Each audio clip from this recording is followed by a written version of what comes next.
So here's another one. This is something we come across all the time.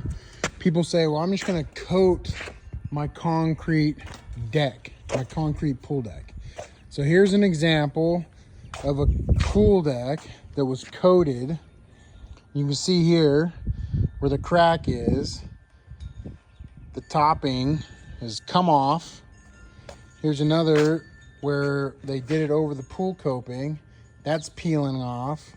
And people say, well, it wasn't done right, this, that, and the other. But frankly, I don't know how it could have been done differently. This is what's advertised all over social media as an economical, good-looking option to dress up your concrete. But as you can see, there's failure points all over the place. Right here, there's the line right there, all over. So think twice, and you can see right here where this was repaired a couple times. You see this line right here? It goes over here, comes over here. It's already been repaired once. Look at it, separation. So is coating your concrete really a good idea?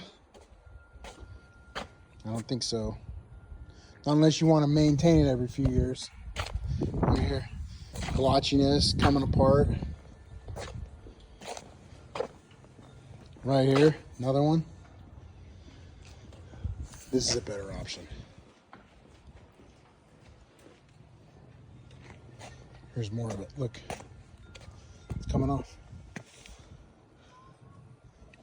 Any coating in the sun is not going to hold up. Nothing. Nothing's going to work. Prove me wrong. Prove me wrong. Show me something